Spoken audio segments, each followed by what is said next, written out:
सारी दुनिया अपना ही परिवार है।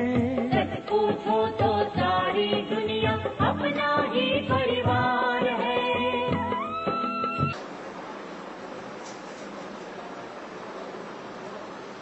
एक पुरानी मूवी चल रही थी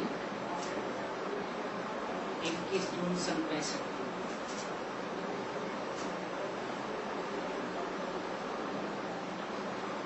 दूसरा पेज है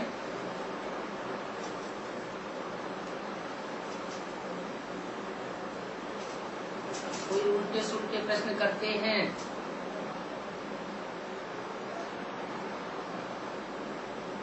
कि भगवान कलयुग के अंत में क्यों आते हैं।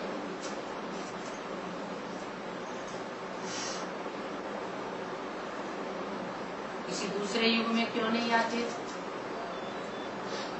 शास्त्रों में तो लिखा है हर युग में भगवान आते हैं।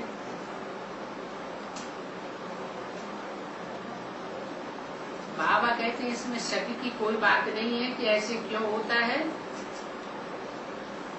अगर कोई उल्टे सुल्टे प्रश्न करते भी हैं तो कहा जाता है पहले बाप और वर्षे को याद करो।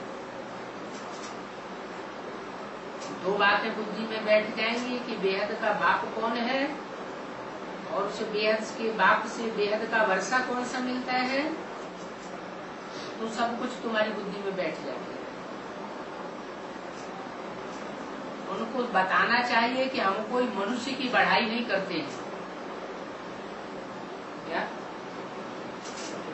चाहे वो कितने भी बड़े से बड़े महात्मा हो, पुण्यात्मा हो, धर्म पिताएं हो, वो सब मनुष्य ही तो हैं। मनुष्य तो भूलों का पुतला है। मनुष्य विकारी होते हैं। मनुष्य ही श्रेष्ठ पुरुषार्थ करते हैं तो नर से नारायण बनते हैं। तो हम तो मनुष्य की भी बढ़ाई नहीं करते। हम किसकी बढ़ाई कर रहे हैं। हम तो मनुष्य को देवता बनाने वाले की बढ़ाई कर रहे हैं। हम कोई मनुष्यों के चरणों में न जाते हैं और न मनुष्यों के चरणों में झुकना किसी को सिखाते हैं। यहाँ निराकार बाप को याद करना। क्या कहा याद किसको करना है। उल्टा अर्थ उठा लेते हैं। देखो बाबा ने तो कहा कि निराकार को याद करना है? और वो भी कहा यहाँ संगम युग।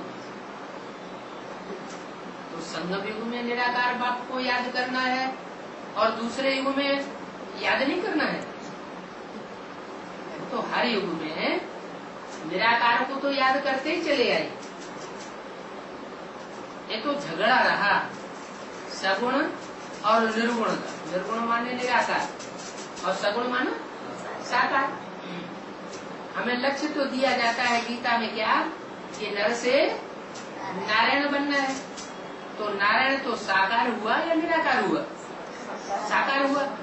तो साकार को हमें याद करना है तभी तो हम साकार जैसे गुण धारण करेंगे। चोरों की संगत में रहेंगे, चोर डकैतों को याद करते रहेंगे, उनकी बातें बुद्धि में याद आती रहेंगी तो हम भी क्या बन जाएंगे। चोर डकैत ही बन जाएंगे। जैसे को याद करेंगे वैसे ही बन जाएंगे। जैसे का संग करेंगे वैसा ही रंग लग जाएगा। तो कहते हैं निराकार बाप को याद करना है। तो यहाँ भी तो बताया निराकार बाप को याद करना है। निराकार को याद करेंगे तो निर्गुण बनेंगे या सगुण बनेंगे। गुण आवेंगे या गुण चले जाएंगे। गुण धारण करना और अवगुण धारण करना ये साकार की बात है या निराकार की बात है। बिंदु बिंदु आत्माएं गुण धारण करेंगी, अवगुण धारण करेंगी, या बिंदु बिंदु आत्माएं साकार शरीर धारण करेंगी तब गुण अवगुण धारण करेंगी। साकार शरीर धारण करने के बाद ही सगुण कहा जाता है। तो निराकार बाप को याद करना है का मतलब ये नहीं है कि सिर्फ बिंदु को याद करना है। निराकार बाप को याद करने का मतलब ही है कि निराकारी स्टेज जिसने धारण की हुई है सदा काल, क्या सदा शिव कहा जाता है, जो सदैव ही कल्याणकारी के रूप में है, निराकारी स्टेज में है, उस निराकारी स्टेज वाले को याद करना है। क्या निराकारी स्टेज वाले को याद करना है। वो निराकारी स्टेज जो सदैव धारण कर सकता है, चाहे दुनिया उल्टी पलटी हो जाए, उसकी निराकारी स्टेज नीचे ऊपर न हो, और ऐसे को कोई निराकारी स्टेज से हिलाने वाला भी हो। वही सृष्टि की स्थापना कर सकता है नई सृष्टि की, और वही पुरानी सृष्टि का विनाश भी कर सकता है। तो उस निराकार बाप को याद करना है। घर में बैठे गृहस्थ व्यवहार में रहते पवित्र बनना है। निराकारी स्टेज को धारण करेंगे तो शरीर भूलेगा। ऐसे नहीं कि निराकारी बन जाने का मतलब ये हुआ कि साकार शरीर को ही छोड़ देना है। अरे अव्यक्त बाप दादा ने भी तो यही सिखाया कि घड़ी घड़ी प्रैक्टिस करो। क्या प्रैक्टिस करो? अभी अभी साकारी, अभी अभी आकारी, अभी अभी निराकारी। तो क्या निराकारी बनने का मतलब ये बताया कि शरीर छोड़ दें, या आकारी का बनने का मतलब ये बताया कि ब्रह्मा बाबा की तरह, मम्मा की तरह शरीर छोड़ करके हम आकारी बन जाए? नहीं, बुद्धि तो ये सिखाती है कि शरीर होते हुए भी हम शरीर के भान को भूल जाए। शरीर के भान को यहाँ तक भूले कि मन चिंतन मंथन से भी हमारी बुद्धि परे निराकारी बिंदु रूप स्टेज में टिक जाए। कोई संकल्प विकल्प भी न चले, क्योंकि अगर संकल्प विकल्पों की दुनिया में मन रमण करता है तो आकारी स्टेज कही जाएगी, निराकारी स्टेज नहीं कही जाएगी। तो निराकार बाप को याद करना है। घर गृहस्थ में व्यवहार में रहते क्या ऐसा निराकारी नहीं बनना है जो घरगस्थ व्यवहार को छोड़ दो। घर में रहना है, गृहस्थ में रहना है, पत्नी बीबी बाल बच्चों को छोड़ने की बात नहीं बताई, और जो उनके साथ रहते रहते पवित्र भी बनना। क्या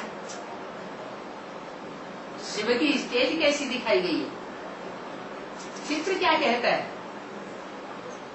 जो शिवालय में चित्र रखे हुए हैं वो कौन सी यादगार बताते हैं? इस यादगार को साबित करते हैं।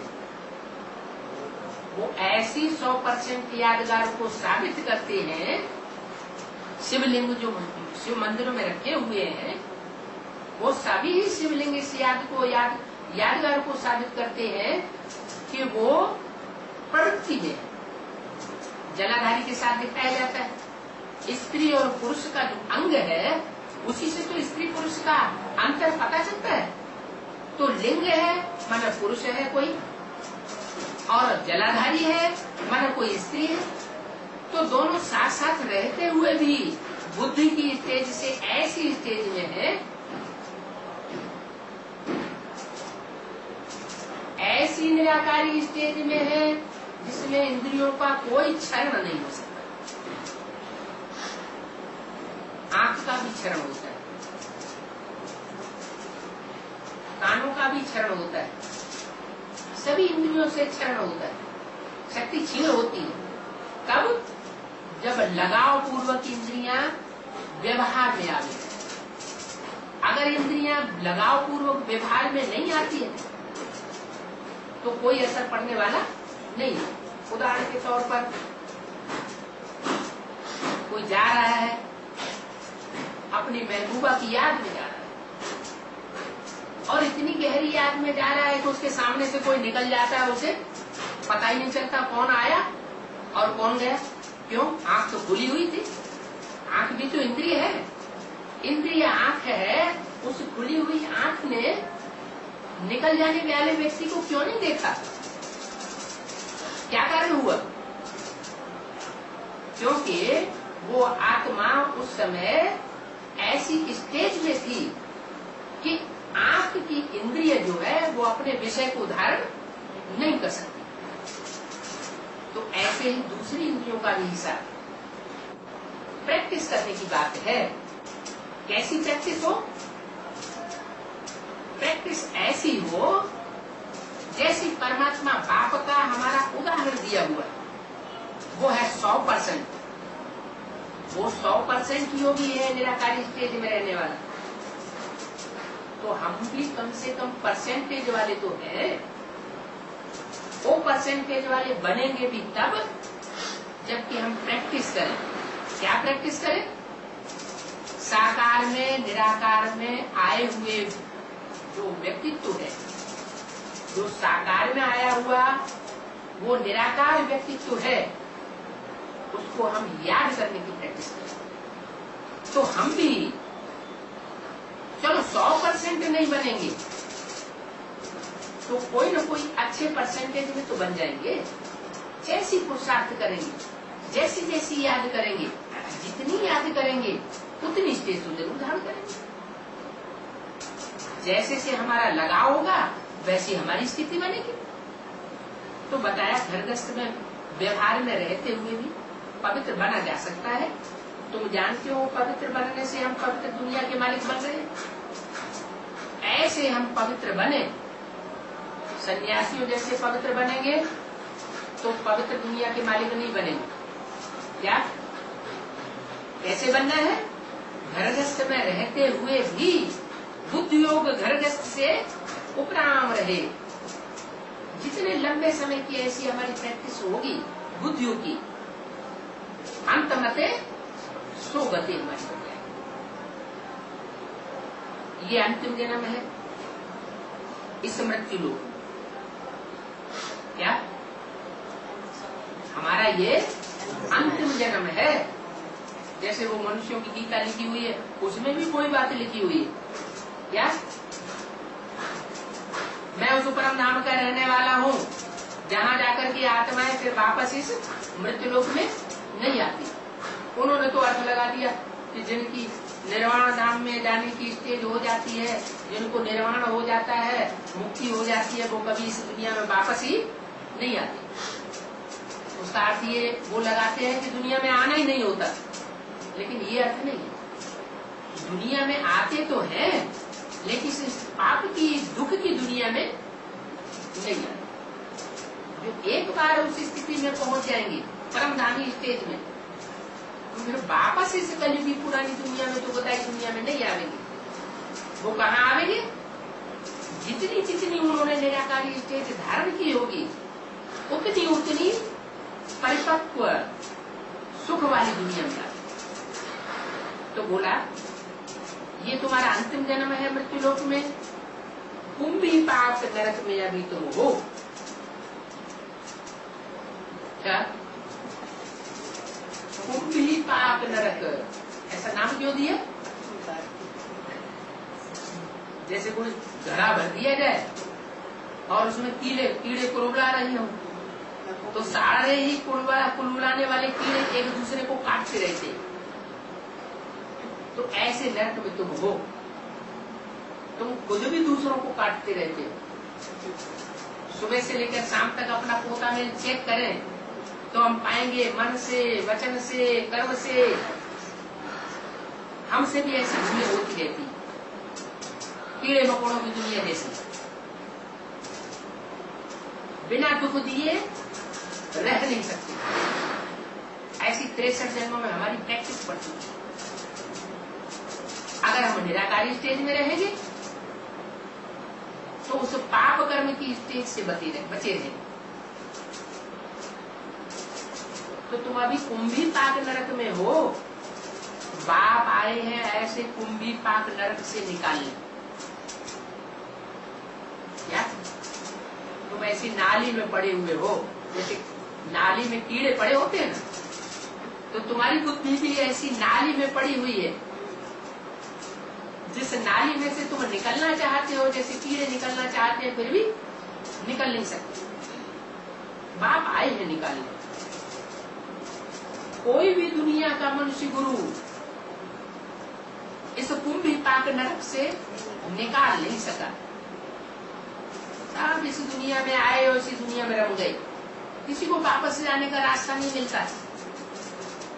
एक वो निराकार परम ब्रह्म परमेश्वर है जिसे शिव कहा जाता है, वो अभी आया हुआ है हमको निकालने के लिए। अभी सिर्फ तुम बाप को और घर को याद करो। क्या बहुत कुछ याद करने के लिए नहीं बताते, बहुत लंबी चौड़ी पढ़ाई नहीं है। अगर पढ़ाई है भी तो सिर्फ इसीलिए है कि बाप और बाप के वर्षे की पहचान हो जाए।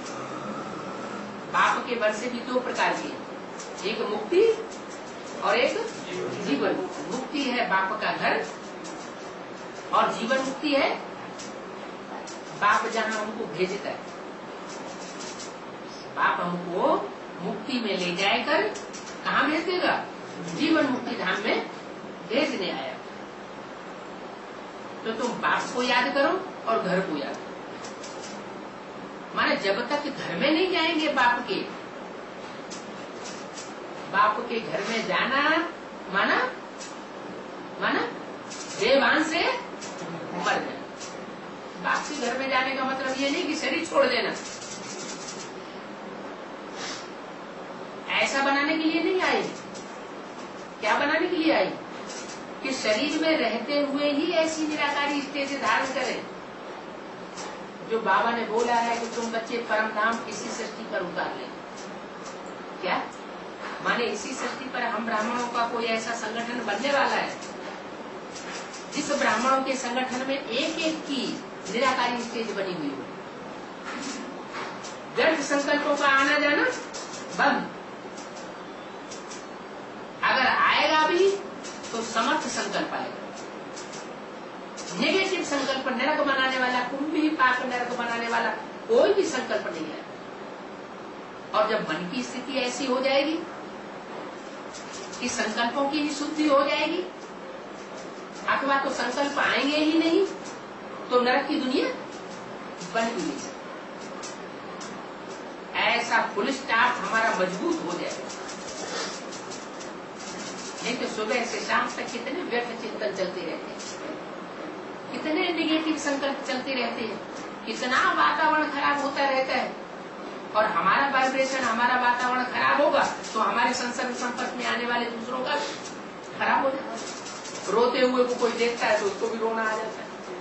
जहाँ किसी के घर में कोई मैयत हो गई हो, वहां कोई जाकर के खड़ा होकर के देख ले, उसकी अवस्था वैसी ही बनती है कि नहीं है?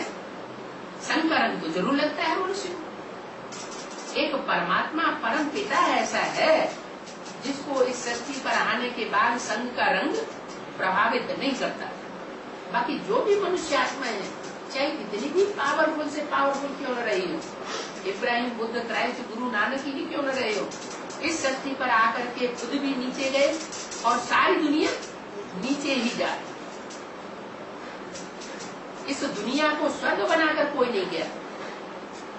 कोई मनुष्य गुरु कह भी नहीं सकता कि हमारे गुरु ने स्वर्ग बनाया। इस सृष्टि को कुंभी पाक नरक से स्वर्ग बनाने का काम एक ही निराकार परम ब्रह्म परमेश्वर का है। वो बता रहे हैं कि अब मेरे स्वरूप को जानो और मेरे घर को याद करो, फिर तुम अपने दैवी राजस्थान में चले जाओ। अगर ऐसी स्टेज बना ली, ऐसी प्रैक्टिस कर ली, ऐसी निराकारी स्टेज बना ली कि दुखों से मुक्त हो गए, क्या हमको शिक्षा दी गई, न दुख लेना है और न दुख देना है। अगर हमारी ऐसी स्टेज बन जाती है कि हम किसी को दुख देते भी नहीं, ये सहज हो जाता है फिर भी कि दुख देते नहीं है, लेकिन क्या करते हैं, ले तो लेते हैं। दूसरा कोई दुखी करता है, तंग करता है तो हम दुखी हो जाते हैं। तो वो भी स्टेज नहीं, दुख लेना भी नहीं और दुख देना भी नहीं, ऐसी स्टेज बन जाए आपको। कोई भी परिस्थिति हो, कोई भी माहौल हो, हम अपने को दुखी महसूस न करें तो समझ लो हम मुक्त आत्मा बने। जैसे गीता में भी बोला है यस्मान नोद्विजते लोको लोकान नोद्विजते च। लोग जिससे दुखी न हो, उद्वेग को प्राप्त न करें, और जो लोगों को दुखी न करे, उद्वेग को प्राप्त न करे कराए, वो है आत्मनिष्ठ व्यक्ति। आत्मलोक में रहने वाला पक्का बन गया, ऐसी स्टेज धारण कर। अगर ऐसी स्टेज हम धारण कर लेते हैं, माना हमने मुक्त स्टेज को प्राप्त कर लिया। जो मुक्त स्टेज प्राप्त करेगा वो जीवन मुक्त जरूर बन जाए। जितनी जल्दी मुक्त स्टेज को प्राप्त करेगा, माने दुखों से मुक्ति, मुक्त माना दुखों से मुक्ति, कोई प्रकार का दुख अनुभव न हो, वो पहले देवी राजस्थान में आ जाएगा। अभी भी आसुरी राजस्थान है क्या? राजाओं का तो स्थान है, कुर्सियों पे बैठने वाले, सिंहासनों पे बैठने वाले राजाएं तो हैं, लेकिन कैसा राजस्थान है? आसुरी राजस्थान है। यथा राजा तथा प्रजा, राजाएं भी असुर हैं और राजाओं की जो प्रजा है वो भी आसुरी कर्म करने वाली बन गई। तो बाप ले जाते हैं तुमको मुक्ति धाम, अपने घर, और कोई तकलीफ नहीं देते हैं। इस ज्ञान में चलने में कोई तकलीफ नहीं है। अगर कोई को तकलीफ होती है तो अपने कारण होती है। हम कोई न कोई अवज्ञा करते हैं, श्रीमत के विपरीत चलन चलते हैं, तो इस ज्ञान में चलने वालों को तकलीफ जरूर महसूस हो। तो बोला बाप और वर्षों को याद करना है, ये है अजपाजा। उस निराकारी स्टेज में धारणा में रहने वाले बाप को याद करना माना अजपाजा, जिसमें मुख से कुछ जपने की जरूरत नहीं है। जैसे माँ बच्चे को याद करती है, बच्चा माँ को याद करता है, तो कुछ जपता है क्या? कोई माला का जाप करता है क्या? नहीं, सहज सहज याद आती है, क्योंकि संबंध जुटा हुआ। ऐसे परमात्मा बाप को जो सदगुरु है, वो भी इस सृष्टि पर आता है और कोई तन के द्वारा निराकारी स्टेज धारण करता है। उस निराकार परम ब्रह्म परमेश्वर को, जो निराकारी स्टेज धारण करने वाला साक्षात स्वरूप है, उसको अगर हम याद करते हैं तो हमारी भी वैसे ही सहज स्टेज बन जाएगी। तो सहज बनेगी याद, तो निरंतर ही याद बन जाएगी। तो बोला ये तुम्हारा आजापा जाप है, मुख से कुछ कहना नहीं है, सूक्ष्म में भी कुछ कहना नहीं है। क्या कोई होते हैं बताते हैं कि जाप 2 तरह का होता है, 3 तरह का होता है। एक जाप ऐसा होता है जिसमें माला जपते हैं, जोर से बोलते हैं राम राम राम राम राम राम राम राम। एक जाप ऐसा होता है कि माला तो हाथ में चलती है लेकिन मुख से सुनाई नहीं पड़ता, ओठ नहीं चलते, जीभ नहीं चलती, लेकिन अंदर अंदर राम राम चलता है। तो बोला मुख से कुछ भी कहना नहीं, सूक्ष्म में भी कुछ नहीं कहना है, माने अंदर अंदर भी कोई जपने की बात नहीं है। साइलेंस में बाप को याद करना है घर बैठे। बांगेली बच्चियां भी घर बैठे सुनती हैं क्या? बहुत सी बच्चियां ऐसी हैं जो बंधन में है, बाप का बंधन है, पति का बंधन है, ससुर का बंधन है, सास का बंधन है, उनको ज्ञान सुनने के लिए नहीं आने देते, तो उनके लिए भी सहज है क्या? आजकल तो वीडियो कैसेट निकल पड़ी है, उस निराकारी स्टेज में रहने वाले के रूप स्वरूप को तो सब कोई देख सकते हैं। तो जो देख सकते हैं वो याद नहीं कर सकते, देखी हुई चीज तो बड़ी आसानी से याद आ जाती है। तो बांगेली बच्चियां भी घर बैठ के सुनती हैं, उनको छुट्टी नहीं मिलती है, तो बाप कहते हैं हाँ सिर्फ तुम घर में रहते पवित्र रहने की कोशिश करो। क्या याद तुम्हारी तब आएगी जब तुम बांधेली होते हुए भी, घर में रहते हुए भी, पति के साथ रहते हुए भी क्या करो, पवित्र रहने की कोशिश करो। कैसे? जैसे अभी बताया, तुम्हारी मन बुद्धि का योग जो है उन कर्मेंद्रियों के सुख भोगने में नहीं होना चाहिए।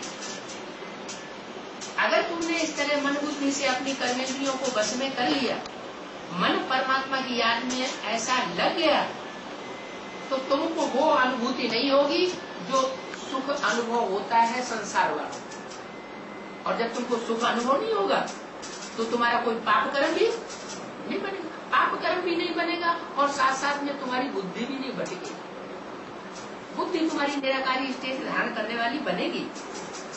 तो कोई कठिन बात नहीं बताते हैं, बाप सिखाते हैं शास्त्रादियों।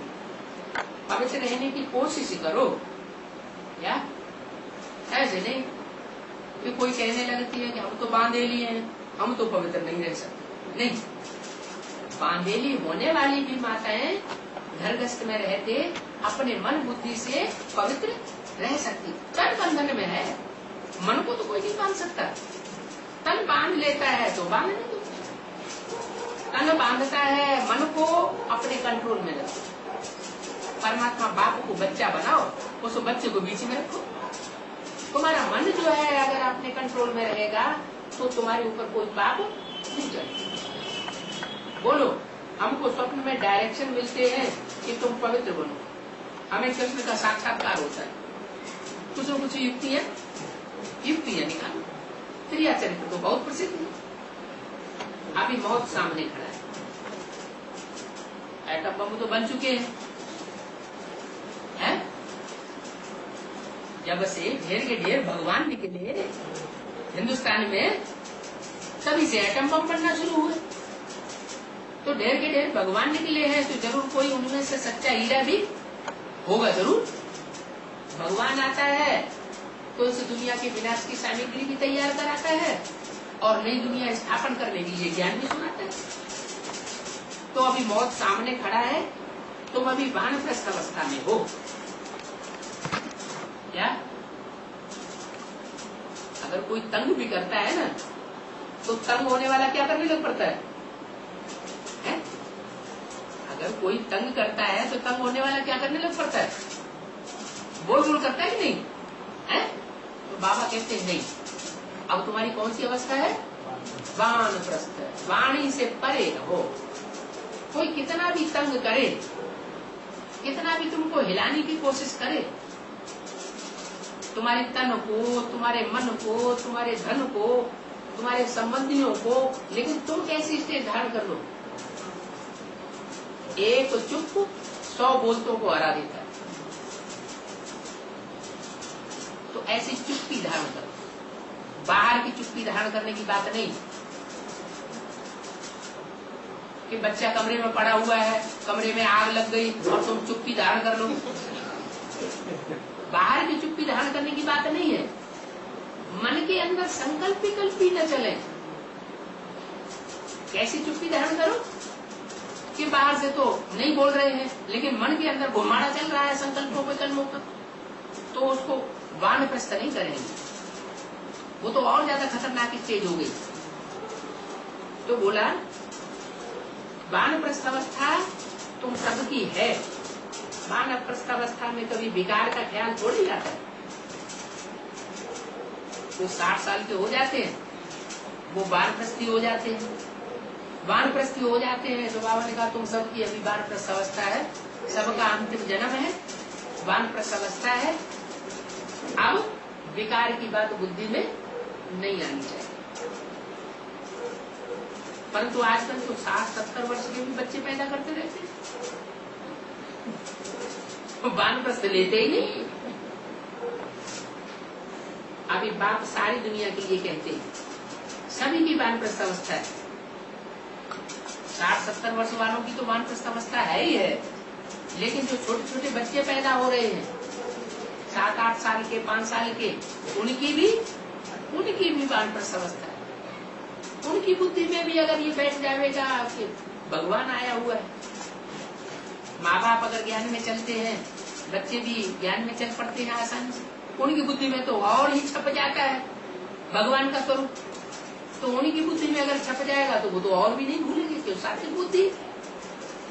कोरे कागज पर कोई छोटा सा स्पॉट लग जाए तो जल्दी छूटता नहीं। तो बोला अभी सारी दुनिया की बात समझता है, सभी को वापस जाता है। वापस जाते हैं तो घर को याद करता है। क्या कोई कहीं तीर्थ यात्रा पे जाता है तो तीर्थ यात्रा से जब लौटना होता है तो कहाँ याद आता है? घर याद आने लगता है।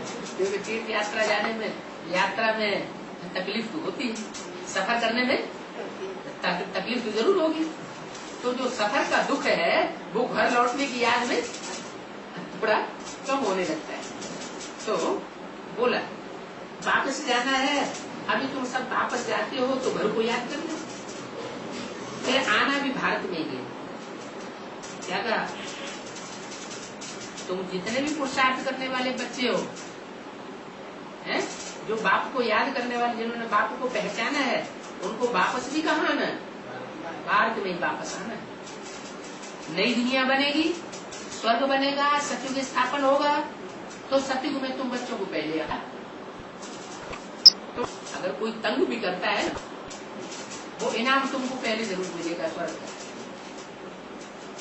नई दुनिया में तुमको वापस आना है, मुंह तो घर की तरफ होगा। हम जानते हैं कि हमको स्वर्ग की दुनिया में, इसी दुनिया में, भारत में वापस आना है, लेकिन मुंह हमारा कहाँ होना चाहिए? हा? स्वर्ग में नहीं सीधे जा सकते। क्या? हाँ, अपने घर में हमारा मुंह होना चाहिए। माने निराकारी स्टेज की तरफ हमारा बुद्धि होनी चाहिए। संकल्प विकल्पों से परे की स्टेज में हमें पहुंचना है। और बच्चों को कोई तकलीफ नहीं देते। बड़ा सहज है। घर में भले भोजन बनाओ, शिव बाबा की याद में बनाओ। क्या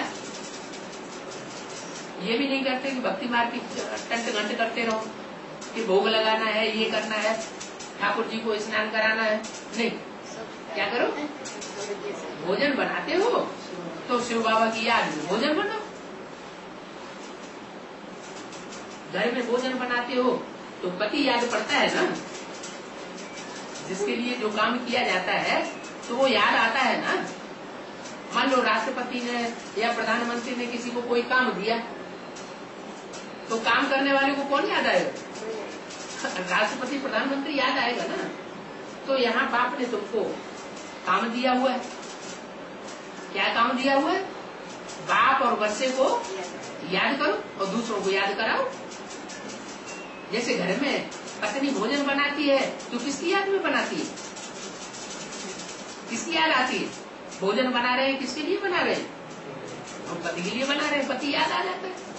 तो ऐसे ही तुम बच्चों को घर गृहस्थ में रहते एक बाप की याद में रहना है। बाबा कहते हैं वो तो पतियों का पति है, वो तो एक पति के लिए भोजन बनाती रही 63 जन्म। अभी तो कौन आया हुआ है? अभी तो तुम्हारी पत्नियों का भी पति आया हुआ है। क्या? जो तुम्हारे पतियों का भी पति बन करके रहा है वो आया हुआ है। तो उनको याद करो, जिससे 21 जन्म वर्षा मिलता है। क्या? उसको याद करो जिससे 21 जन्म का वर्षा मिलता है। वो लौकिक बाप होता है, उसे तो एक जन्म का भी वर्षा मिला न मिला, और वो वर्षा भी स्थायी रहा या नहीं रहा। लेकिन इस बाप से तो, बेहद के बाप से तो 21 जन्म के लिए तुमको वर्षा मिलता है। अच्छा, कोई को छुट्टी नहीं मिलती है तो जहाँ छुट्टी नहीं मिलती है काम धंधे में रहना पड़ता है, नौकरी धंधे में रहना पड़ता है, वहां भी रह करके बाप और वर्षों को याद कर सकते हो। कारखाने में जाते तो कोई याद नहीं कर सकते हैं? जब कारखाने में रहने वाला व्यक्ति जो है वो अपनी महबूबा को याद कर सकता है कारखाने में काम करते करते, तो अपने बाप को याद नहीं कर सकते जिससे इतनी प्राप्ति होती है। अच्छा, छुट्टी नहीं मिलती तो वहां भी बाप को वर्षे को याद करो। अपना तो तुम छुटकारा कर लो। नौकरी से छुटकारा नहीं मिलता, लेकिन अपनी आत्मा का तो छुटकारा कर लो।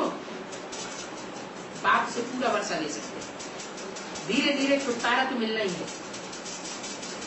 कोई कितना भी बंधन में हो, क्या यज्ञ की शुरुआत में कोई ऐसी बांधेलियां थी जिनको 7 तालों के अंदर रखा जाता था। क्या 7 तालों के अंदर, जैसे आजकल जेल होती है तो 7 गेट 8 गेट होते हैं, उनमें से पसार ऊपर के ऊपर ताले खोले जाते हैं, तब कहीं बाहर जाने देता है। तो 7 तालों के अंदर जिनको रखा गया था, उनको भी सन 47-48 में क्या हुआ, हिंदुस्तान पाकिस्तान का जो झगड़ा हुआ उसमें सब छूटेली हो गई। जो खून की नदियां बही उसमें किसी को पता ही नहीं रहा कि हमारी पत्नी किधर है, बच्ची किधर है, बाप किधर है, सब तर बेतर हो गए। उनको मौका मिल गया, वो छूटेली हो गई। तो सबको छुटकारा तो मिलना ही है। जो आदमी हुआ तो सब अंत में जरूर छुटकारा तो तुमको मिलना ही है। हाँ, तो रुद्र ज्ञान यज्ञ में विघ्न जरूर पड़ता है। तुमको तो छुटकारा मिलना है, ये पक्का है, लेकिन थोड़े बहुत विघ्न तो जरूर पड़ेगा। आखिरी जब तुम्हारा प्रभाव निकलेगा तो तुम्हारे चरणों में वो माथा टेकते रहेंगे विघ्न डालने वाले।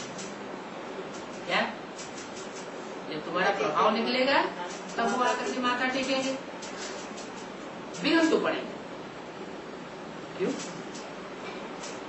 क्यों विघ्न पड़ेंगे?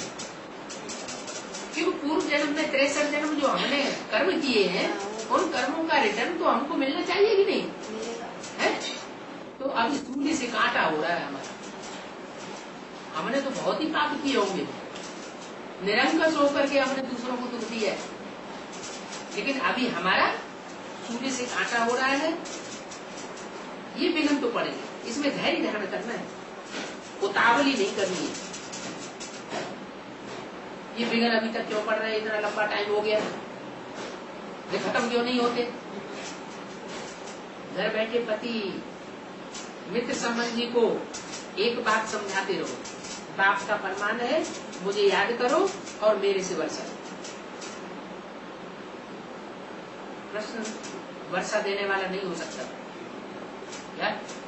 क्या समझाओ? कृष्ण बनाम दादा लेखराज तुमको वर्षा नहीं। इस वाक्य से क्या साबित हुआ कि हमको पहले किसको समझाना है? हमारी दुनिया कौन सी है? वो बाहर की दुनिया तो हमारी बुद्धि में से निकल गई। अब हमारी अपनी दुनिया कौन सी रह गई? जो ब्राह्मणों की दुनिया है वही हमारी दुनिया है। उस ब्राह्मणों की दुनिया में जिनकी बुद्धि में बैठा हुआ है कि दादा लेखराज उनको कृष्ण की आत्मा से हमको वर्षा मिलना है, उनको ये बात पहले समझो। वो हमारा गर्भस्थ व्यवहार है ना, तो वो हमारा बेहद का परिवार है। बेहद का परिवार में जो बेहद के परिवार की बाकी है, उनको पहले ये बात समझाओ। क्या कृष्ण तो वर्षा देने वाला, कृष्ण बनाम दादा लेखराज ब्रह्मा से वर्षा तुमको नहीं मिलेगी। वो क्या समझे बैठे हैं? वो गीता का भगवान किसको समझे बैठे हैं? मुख से तो कहते हैं गीता का भगवान कृष्ण नहीं है, लेकिन याद किसको करते हैं? 18 जनवरी आती है तो स्पेशल याद किसकी आती है? तो ब्रह्मा बाबा की याद आती है। तो उनको समझाओ कि साकार की याद करने से तुमको वर्षा नहीं मिलेगा। किसकी याद करने से वर्षा मिलेगा? जो इस सृष्टि पर आया हुआ है, साकार तन में आया हुआ है, लेकिन साकारी तन में आते हुए भी निराकारी स्टेज वाला है। जिस तन में आता है वो भले आकारी स्टेज वाला हो। ब्रह्मा विष्णु शंकर कैसी स्टेज वाले हैं? आकारी, माने मनन चिंतन मंथन की स्टेज में रहने वाले। तो जिसमें आता है वो भले साकारी आकारी स्टेज वाला हो, लेकिन जो आया हुआ है वो कैसी स्टेज में रहने वाला है? निराकारी स्टेज में रहने वाला है। तो ऐसी निराकारी स्टेज धारण करने वाला कृष्ण तो नहीं हो सकता। माने कृष्ण की सोल अभी उस रूप में नहीं हो सकती जो निराकारी स्टेज वाली।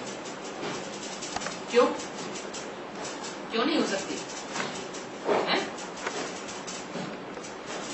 क्योंकि ये रंगमंच है, ड्रामा, इस ड्रामा में कोई का हीरो का पार्ट है और कोई का हीरोइन का पार्ट है। हीरोइन माने माता और हीरो माने बेटा।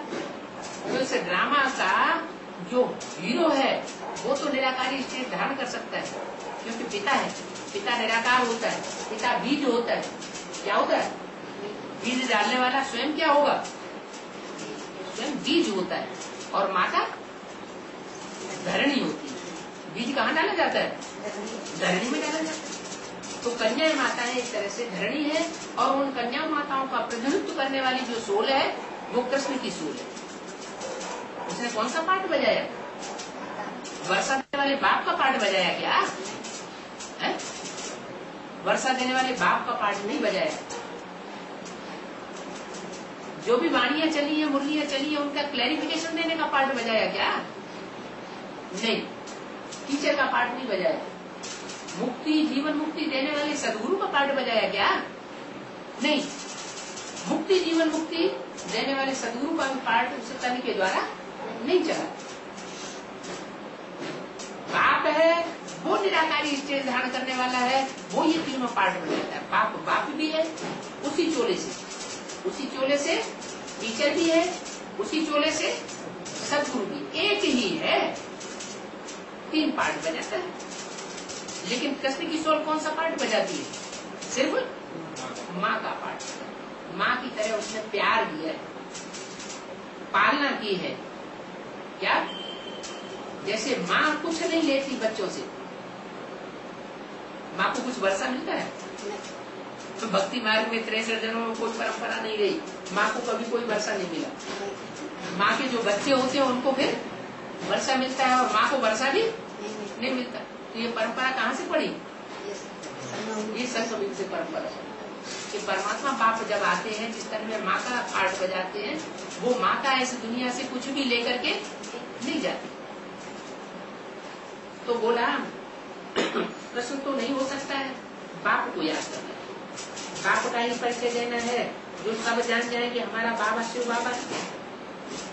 वो अभी याद अच्छी पड़ेगी। क्या कहा है? कोई कहे हम द्वापर कलयुग में याद कर लें, सती को त्रेता में याद कर लें, वहां याद नहीं आ सकती बाप की। बाप की असली याद कब याद पड़ेगी? अभी मानो संगम युग। और संगम युग में मोदी बोल रही है, संगम युग में तेरी याद अच्छी पड़ेगी। तेरी किसको बोला है? माना बोलने वाले शिव सुप्रीम सोल की बुद्धि में कोई एक आत्मा है, जिसके लिए बोला कि तेरी याद अच्छी पड़ेगी संगम युग में। और किसी की अच्छी पड़े या न पड़े, कठिन याद भी हो जाए, लेकिन तेरी याद अच्छी पड़ेगी। थोड़े समय के लिए ये बंधन मारपीट आदि है क्या? इस दुनिया में अगर थोड़ा बहुत बंधन भी आता है तो थोड़े समय के लिए है, सदाकाल के लिए नहीं होगा। मारपीट भी अगर होती है तो तेरी अगर मारपीट भी हुई तो थोड़े समय के लिए मारपीट होगी, सदाकाल के लिए पिटाई। मेरी माता को देखो बेचारी रोज पिटती है। तो तेरी याद सहज हो सकती है, कोई याद सहज है, थोड़े समय के लिए बंधन है, मारपीट आगे है, आगे चल करके ये सब बंद हो जाए। कोई बीमारी होती है तो झट छूट जाती है। कोई बीमारी ऐसी होती है जो वर्ष 2 वर्ष तक भी चलती रहती है। क्या? तो ये बंधन भी ये बीमारी है, हमारे पीछे ये बीमारी लगी हुई है। तुमने जरूर किसी को बंधन में पूर्व जन्म में डाला होगा तो तुमको भी बंधन मिल रहा है। तुमने पूर्व जन्म में किसी की मारपीट की होगी तो तुमसे अपना हिसाब किताब जरूर लेगा। तो खुशी खुशी हिसाब किताब चुप करना चाहिए, या कर्जा चुकाते समय रोना चाहिए है? दुनिया में भी लेते समय तो बड़े खुशी खुशी से ले लेते हैं, और जब चुकाते हैं तो रो रो के देते हैं। तो ऐसे नहीं करो। क्या करो? खुशी खुशी। आगे चल करके ये मारपीट बंधन आदि सब खत्म हो जाएंगे। कोई बीमारी वर्ष 2 भी चलती है, इसमें भी उपाय एक ही है, बाबा को याद करते रहो तो तुम्हारे सब बंधन छूटते जाएंगे। इसलिए हर बात में धैर्य धारण करना चाहिए। क्या कोई को आतर वेला होती है ना, अरे कब से 65-70 होने जा रहे हैं, इतने साल हो गए और अभी तक बंधन तो किसी के नहीं कटे दिखाई पड़ते हैं। जब किसी के बंधन नहीं कटे दिखाई पड़ते इतने दिन हो गए, तो अब कैसे बंधन कट जाएंगे? नहीं, संगम की आयु कितनी बताइए? 100 साल बताइए। तो धैर्य धारण करना चाहिए कि नहीं धारण करना चाहिए? है करना चाहिए। बाबा कहते हैं जितना तुम याद करेंगे उतना विकर्म विनाश होते जाएंगे, बंधन टूटते जाएंगे। ये विकर्मों के भी बंधन है। ऐसे नहीं कि बाबा आया हुआ है तो हमको बंधन पड़ गए, ये दुनियादारी के बंधन है। नहीं, हमने किया है तो हमको ये बंधनों का सामना करना पड़ा है। विकार को ही नंबर 1 बंधन कहा जाता है। बंधन और कोई दूसरा नहीं है। अगर बांधेली माताएं ज्यादा बंधन में है तो इसका मतलब उन्होंने ज्यादा विकार भोगे, इसलिए आतर मेला में नहीं आना चाहिए। ये विकार को ही बंधन कहा जाता है। नंबर 1 बंधन है विकार। बाबा कहते हैं अभी तुम विकर्मातीत बनते हो, इन विकारों के ऊपर जीत पाते हो। याद से ही विकर्मातीत बना जाता है। क्या याद से ही विकर्मातीत बना जाता है? कौन सी पार्टी के सामने बात हो रही है? जयपुर पार्टी के सामने। तो जीत पानी के हर खाते रहना है, जीत पानी है। फालतू में थोड़ा ही जयपुर नाम पड़ गया होगा। विकर्मातीत बनना है, फिर सब खाते खलास हो जाएंगे, सुख का गाथा शुरू हो जाएगा। क्या 63 जन्मों का हिसाब किताब जब कट हो जाएगा तो फिर आत्मा सुख में अनुभव करने लग पड़ेगी। इस शरीर में रहते हुए भी सुख धाम का अनुभव कर सकते हो। क्या वो तो लोग कहते रहते हैं साधु सन्यासी और उनके चेले कि हमारे गुरु जी जीवन मुक्ति स्टेज को पाए हुए। क्या जीवन मुक्ति स्टेज? लेकिन जीवन मुक्ति स्टेज किसी की नहीं है। जीवन मुक्ति स्टेज को तुम बच्चे अनुभव करेंगे इस शरीर में रहते हुए। तुम्हारा सुख का खाता शुरू हो जाएगा। तो व्यापारियों के लिए ये बातें बहुत सही समझते हैं। पुराना खाता खलास होकर अब नया जमा करना है। याद करते रहेंगे तो जमा होता जाएगा, याद नहीं करेंगे तो जमा कैसे होगा? तो ये भी तुम्हारा व्यापार है। क्या स्मृति और विस्मृति का व्यापार है। जितना स्मृति में रहेंगे उतना तुम सुखी बनेंगे, और जितना विस्मृति में रहेंगे उतना तुमको दुख मिलेगा। घाटा कब होगा? घाटा और वाटा कौन ज्यादा जानते हैं? जो पाल लोग ज्यादा बाटा घाटा जानते हैं। नौकर पैसा उतना घाटा बाटा घाटा में उनकी बुद्धि नहीं जाती है। तो ये भी व्यापार है। बाबा तकलीफ तो कोई नहीं देते हैं, धक्का आदि कुछ भी खाने का नहीं है। वो तो जन्म जन्मांतर तुमने धक्के खाए। क्या एक बार बाप को देख लिया तो बाबा कहते हैं भले बिलावती में चले जाओ।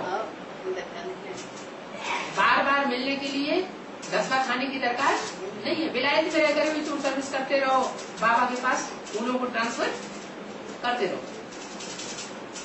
इसमें धक्का खाने की कोई बात नहीं है। जब जन्मांतर तुमने धक्के खाए, साधु संत आदि सब कहते हैं पतित पावन आओ, गंगा स्नान जाया करते हैं। जरूर पतित हैं तब तो पावन बनने के लिए स्नान करते हैं। पतित न हो तो जाकर के गंगा में स्नान क्यों करते हैं? कहते गंगा पतित पावनी है। परंतु तुम ये समझते नहीं है। तुम्हारी बुद्धि में ये सब बातें आ गई। क्या कि वो पानी की गंगा में स्नान करने की बात नहीं है। कौन सी गंगा में स्नान करने की बात? ये ज्ञान गंगाएं हैं। ये ज्ञान गंगाओं को कलश मिला हुआ है। उनसे अगर ज्ञान सुनेंगे तो तुम पतित से पावन बन सकते। इसका क्या इशारा दिया कि भाइयों को बैठ करके ज्ञान नहीं सुनाना, उल्टा हो जाएगा। न माताओं को भाइयों से बैठ करके ज्ञान सुनना चाहिए, क्यों क्यों नहीं सुनना चाहिए? क्यों नहीं सुनना चाहिए? ज्यादा विकारों में बुद्धि किसकी चलती है? ज्यादा विकारी कौन होते हैं? पुरुष होते हैं, स्त्रियां होती हैं? पुरुष ज्यादा विकारी होते हैं। तंग भी ज्यादा पुरुष करते हैं विकार के लिए। स्त्रियों में तो लाज रहती है, उनमें इतना ज्यादा विकार नहीं होता। इसलिए बुढ़ी में बोला जितने पुरुष हैं सब दुर्योधन दुशासन। क्या बोला? जितने भी पुरुष हैं विकारी तो सारी दुनिया है, सारे मनुष्य मात्र विकारी हैं। लेकिन जो विकार के लिए दुष्ट युद्ध करते हैं, जोर जबरदस्ती का शासन करते हैं, बांधा बूंदी करते हैं, वो बड़े भारी विकारी। तो ऐसा बंधन डालने का काम, ऐसा विकारी बनने का काम पुरुष ज्यादा करते हैं या स्त्री ज्यादा करती है? पुरुष ज्यादा करते हैं। तो जो पुरुष है दुर्योधन दुशासन, उनसे बैठ करके सुनोगे तो क्या बनाएंगे? जो खुद जैसा होगा वैसा ही बना देगा। तो बोला पतित दुनिया में सब पतित है, खुद को पतित समझते नहीं। तुम्हारी बुद्धि में ये सारी बातें हैं कि पतित दुनिया किसको कहा जाता है, पावन दुनिया किसको कहा जाता है। शास्त्रों में तो सचिव त्रेता को पतित बनाई थी। जो दुनिया भगवान ने बनाई थी, सतो प्रधान दुनिया, वो उसमें भी असुरों को दिखा दिया है। देवासुर संग्राम हुआ बताया, उसमें असुर दिखा दिए। राम रावण का युद्ध हुआ त्रेता में, दिखा दिया। तो सतयुग त्रेता में वास्तव में वहाँ दुखों की बात होती नहीं, वहाँ असुरों की बात, दुख देने वालों की बात ही नहीं। वहाँ कितनी कितनी गंदी गंदी बातें शास्त्रों में लिख दी है कि सतयुग त्रेता में भी ऐसे होता है। इन बातों को कोई एतबार नहीं करेगा। मनुष्यों को तो जो सुनाओ तो सत सत करते हैं। अभी सतबाप कितनी अच्छी रीत समझाते हैं। सब झूठ भरा हुआ है शास्त्रों में। क्या कहा? शास्त्र रचना है या रचयिता है? रचना है। किसकी रचना है? मनुष्य की रचना है या भगवान की रचना है? शास्त्र मनुष्यों ने शास्त्र रचे।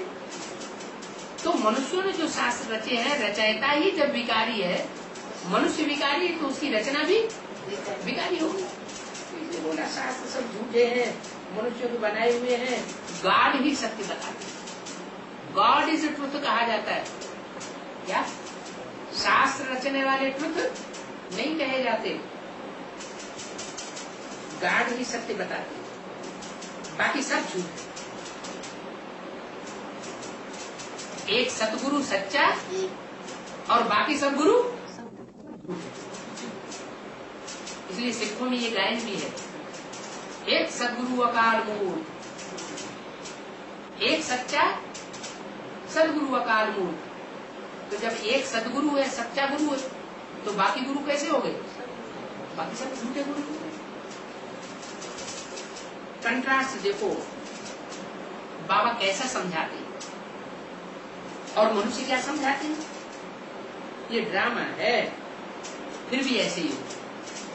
क्या ये ड्रामा हूबहू रिपीट होता रहता है। अभी बाप समझा के जाते हैं, सारी मनुष्य शक्तियों को एक सच्चा है और बाकी सब झूठे। इसलिए यादगार में एक ही कथा दिखाते हैं। किसकी? एक ही कथा प्रसिद्ध है, बाकी किसी की कथा, सत्यनारायण की कथा घर घर में सुनाते हैं। सत्य लक्ष्मी की क्यों नहीं सुनाते? माने लक्ष्मी भी कुछ न कुछ झूठ की रही है। एक सत्यनारायण ही सच्चा रहा है, जिसमें परमात्मा सुप्रीम स्वरूप का प्रवेश करता है। एक सतगुरु ही सच्चा है, बाकी सारी दुनिया झूठी है। ये ड्रामा है, ऐसे ही फिर भी होगा। दुर्गति से फिर ज्ञान मार्ग में जाएंगे, दुर्गति सदगति, फिर सदगति से दुर्गति। क्या सदगति माना? बुद्धि में सच्चे सच्चे विचार चले, सच्ची सच्ची बातें चले।